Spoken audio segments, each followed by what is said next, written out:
What's up, guys? We're back at the fort for the 1-2 in for 300. We are so close to 500 subscribers. There's a good chance if you're watching this, we've even passed 500 subscribers. So let's get to 1K. This session was one of those sessions we can all relate to. This is a lesson I have to learn again and again and again. And if I could just fix this one mistake, I would save thousands of dollars. So let's just get into it and see what happened. First hand of note, I look down at King, Queen of Spades from the hijack. It limps to me, and I go ahead and open it up to 13. The only caller is the cutoff on my left, who it looks like he doesn't have chips, but he just gave the chip runner cash, so he has about 300 behind. The flop is King 5 Jack Rainbow, so he flopped top pair with a great kicker. I see that for about a third pot, $10, and he calls. The turn is a 7 of clubs. Kind of a brick unless he has Queen 10 of clubs, King 10 of clubs specifically, so I see no reason to slow down, get value from King 10, Queen 10, a Jack that's non-believing, that kind of thing. I continue for $25, and he calls again. The river is the 4 of diamonds. Now we have, I think, a first real decision point. I think everything's been pretty standard. If we think he's on a draw, like Queen 10, checking and allowing him to bluff is a good idea. And this is a guy that is probably on tilt. I haven't played with him before, and this is one of my first hands here at the table, but he just lost his whole stack, so maybe he's on tilt. I end up going and leading for 40, though, trying to get value from King 10, a Jack, and I immediately understand what decision I should have made because he snap calls me and shows Ace King. So clearly he wasn't on a draw, and he didn't 3-bet Ace King. Tough to see that, but I think we played it fine. We move on. Next time we look down at Ace 4 offsuit from the low jack. There's a small blind open to 10, the +2 calls, and then I call. The flop is King 4 Ace with 2 diamonds. We flop 2 pair. The small blind continues for 20, and I just put in the smooth call. The turn is the 4 of hearts, so we boat up. And now the small blind continues, but for 20 again. I really wish he would have sized up, so it would be more of an appropriate SPR on the river, because I wouldn't have to raise here and kind of make my hand face up that I have got a 4 or something big. I think I'm going to call again, seeing as how I'm in position, and try to get him on the river. I can act like diamonds missed. The river is the 2 of hearts, not a dangerous card, even though, we weren't afraid of anything. And now he continues again for 50, so he finally sizes up. I've got about 110 left in my stack. I take a few seconds, and I know there's only one move. I'm all in. And the small blind goes into the tank. This isn't that big of a raise comparison to the size of the pot, so I'm quite disappointed he's not snap calling with like Ace Queen, Ace King. Eventually, the small blind makes a decision. He decides to fold, so that sucks, but making a full house is really great this early. You may be wondering why I'm late to recording this hand, and that's a really good question. I have no idea. But what I do know is that the flop is 10-10-4, and I've got a 10 in my hand. We flop trips. Although my kicker kind of sucks. On the flop, it's a small pot. I just bet out for $5, and I get a couple of calls.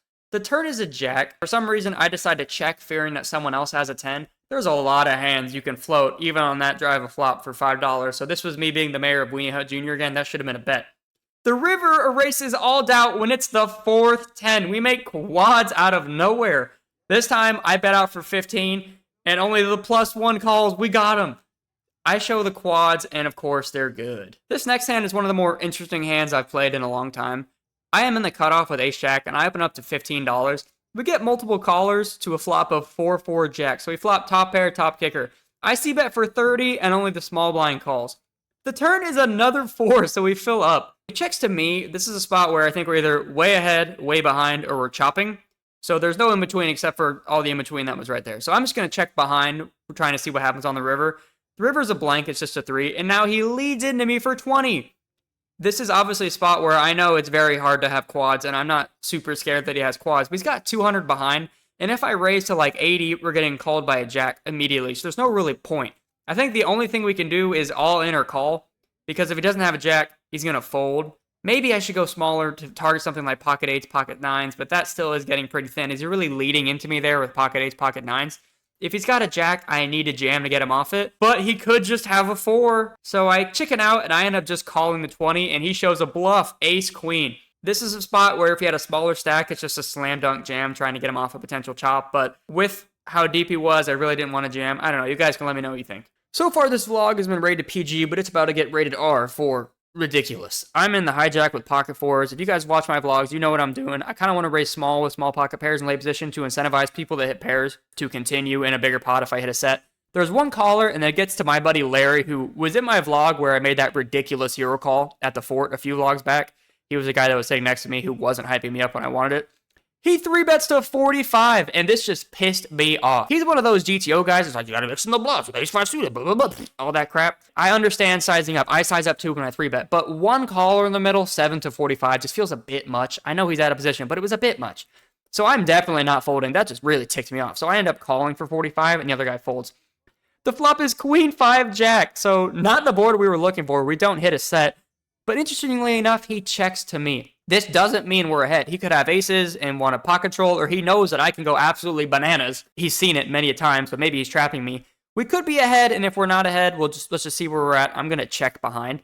The turn is the King of Hearts, so an absolutely miserable card. If we were ahead of ace-king, we're no longer ahead of ace-king. And now he bets out for 45. Again, I do not care that we're behind right now. We are definitely behind right now. I do not care. I'm going to call and try to take this on the river on some of the river cards that could come out. So I call. The river is the 9 of hearts, so there's a one-liner now to a 10. I know that I'm going to bet out when he checks to me, or he's going to throw out some small blocker bet. But neither of those things happen when he bets out for 90. As I said, this guy, he's a thinker, a little too much sometimes. This is a big-ass bet. I thought it was going to be like 45, 60, 70 at the most, just as a blocker bet. But this actually had me thinking about just folding, because, boy, this was hefty. I kind of thought about jamming to get him off it, whatever he has. But boy, I really do not want to jam and have him tank call me with like pocket kings or something like that. I want to have a little bit behind because I don't want to go home. And I do have another buy-in, but you know, it would feel real bad to lose this buy-in. I end up raising to 220, and he stares me down going, I knew you were going to do that, because this board really favors me having a one-liner to a 10. He doesn't have a lot of 10s in his range when he 3-bets, unless he's got pocket 10s specifically. Boy, he goes deep into the tank, and I'm thinking, please don't raise, and he announces that he's not going to raise, so that makes it feel a lot better. Eventually, after minutes, he comes to a decision, and he folds. I asked him what he had later, and he said he had ace-king, which is, I mean, I know I've done some crazy stuff in some previous vlogs, but I've been toning it down, okay? I deserved a pretty quick fold there with ace-king. Even if I'm bluffing with, like, queen-jack or something, he's behind. I know it felt like I had a 10 or nothing, but that just is a fold ASAP. So we get that one through, win a big pot, and I'm really happy with that. We're on the button strata, and we look down at pocket 9s. I open up to 20 and get callers from the cutoff and the +2. The flop is Jack 3-8 with 2 diamonds. The cutoff now leads into me for 15. I go ahead and call. The +2 folds. The turn is a 7 of spades. This time he checks to me. Probably indicates a flush draw or a weak jack, so I probably should be betting here, but I end up checking behind. The river is a 7 of clubs, and he checks to me again. We double block the straights that are available, and if he happens to have like some weird jack 6 suited, jack 5 suited, I think we can get a big bet here and get him off it. I don't know if I should be going this big, but this is what I did. I bet out for 100, and we get a snap fold. Then get a really pretty ace-queen of hearts, open it up to 15, go multi-way, absolutely brick the hell out of the flop, get let into, and have to fold. Look down at pocket 10s from the big blind. There's a cutoff open to 15, a button call, and a small blind call. And when it gets to me, there's $45+ of dead money, and I'm out of positions to 2 players. I'm going to raise big here as a 3-bet to try to get everyone to fold and just take down dead money, because pocket 10s are going to be weird to play on most flops out of position. I 3-bet big to 80, and they all fold, so we take down a bunch of dead money. That's great. At this point, stuff is going well. We haven't won any massive pots, but we're up about 370, so we're up over a buy-in, which is always a good thing. Poker's really interesting. You know, 1 or 2 hands determine your whole night. If one card goes one way, you can win big. If one card goes the wrong way, you can lose big. This next hand is a good example of that, and there's some fun backstory I can go on after this hand. But I look down at ace-king from the hijack. There's an under-the-gun open to 15, which is a guy who is deep, and I haven't seen him play much. So normally I would be 3-betting ace-king, but I'm just going to play it cautiously, just call for once and see what happens. The cutoff on my left calls, and the small blind also calls, so maybe not a great decision just to flat. The flop is 5-king-3 with 2 clubs. We flop top pair, top kicker. Under the gun checks to me, which is great, and now I think we have a green light to get value from if he has pocket queens, pocket jacks, any 2 clubs, or worse king. So I lead out for 25 into the cutoff and the small blind. The cutoff calls, the small blind calls, and now under the gun calls as well. The turn is the 7 of diamonds, which should be another brick, and when under the gun checks to me, this is a point where I'm not a huge fan of being multi-way here, but I do want to size up, deny equity from draws, get value from king, queen, that kind of thing. I bet out for 75. The cutoff calls, and under the gun call again. So now I do not feel great about this hand. What does the cutoff on my left have? Does he have king, queen? Does he have a set? I would like to think if he had a set, he'd raise me on the turn. So I think we're still probably ahead.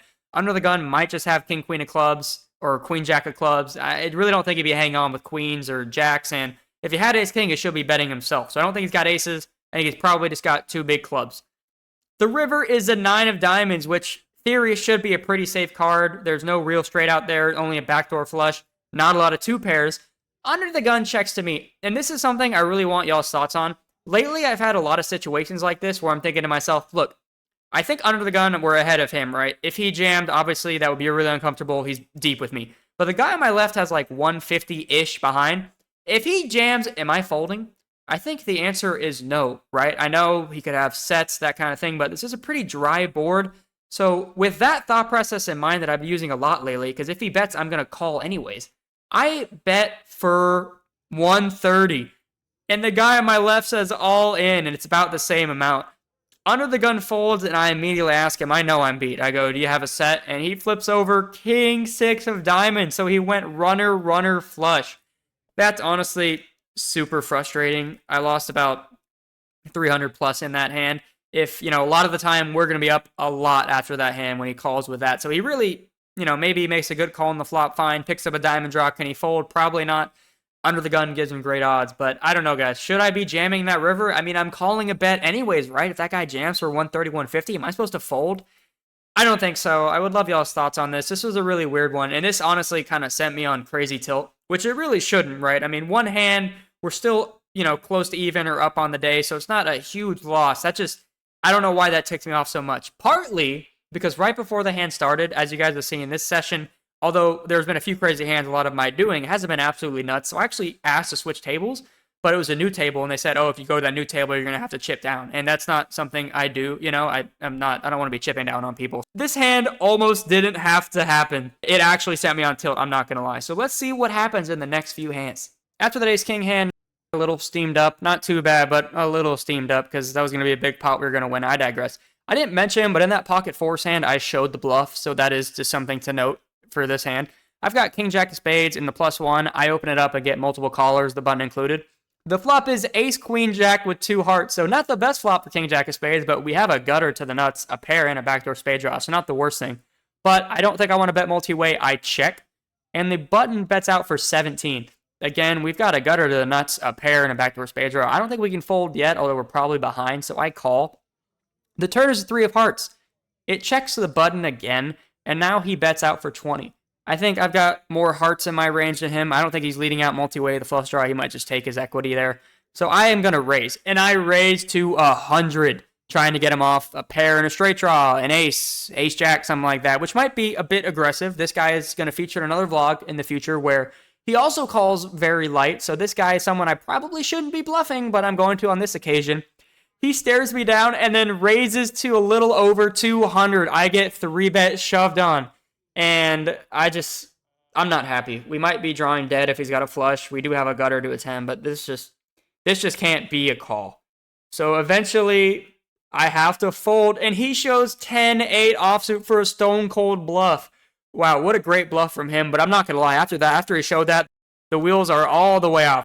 I was steamed up after that happened.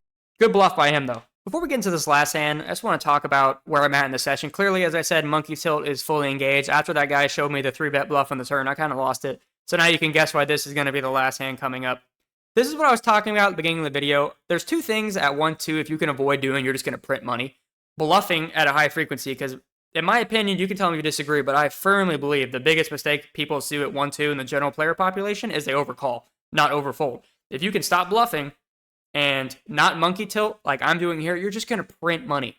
Over the last few months, I've gotten really good at not tilting like this. I haven't had a session like this in a long time, which is really good. And that ace-king hand was kind of pathetic to tilt off of. Only had 1 pair, and there's a lot of times where I'm going to be behind going into the river anyways. It was just kind of frustrating the way the guy went run around me. But, shouldn't be tilting like that. If you can avoid monkey tilt, you will be very profitable at 1-2 in the long run because people just overcall. So anyways, let's get into the last hand. I've got pocket 7s. I open up to 15 and get a few calls. The flop is 6-3 king. Decent flop, all things considered, really only losing to kings at the moment, or maybe someone's got 8s or 9s. I see bet for 25 and only get 1 caller. The turn is another 6, and this time I check, and interestingly, the opponent checks back. The river is an ace, so now I think he probably had 4 or 5, or maybe a weak king. I'm going to check again, and if he bets, go for a check raise, because the ace hits my range more. This check by me in the river might make him feel comfortable to bet with a king. If I bet out with, for 40, 50, my line may have not made a lot of sense, and maybe he's just going to call me. I'm not really sure. I wasn't thinking clearly. When he bets out for 30 after I check raise to 150, and this dude goes into the tank. I've got like 50 behind, okay? So I'm representing an ace, right? He tanks for like 3 minutes and then goes all in. I was like, dog, that was not needed. I've got like 50 behind. Either I'm going to call or I'm not going to call. I end up folding, and then we lose the other $50 later. So that was not a great session. At one point, we were around $700 flying high, and then we ended up losing $300. The good part is, though, I did not stay for another buy-in. I had another buy-in on me, but I knew at that point I needed to leave. So that's another thing. If you're tilting, manage the tilt. Either leave or just bankroll management. That's the story of the game at 1-2. Bet for value, bankroll management. So as I said, guys, we're close to 500,000 subs. Please help me out. Really appreciate it. If you guys have any opinions for me on this vlog, let me know. Love to get constructive criticism. If you think I'm a dummy, that's fair. Can't say you're wrong. Anyways, this is chpoker. I'm out.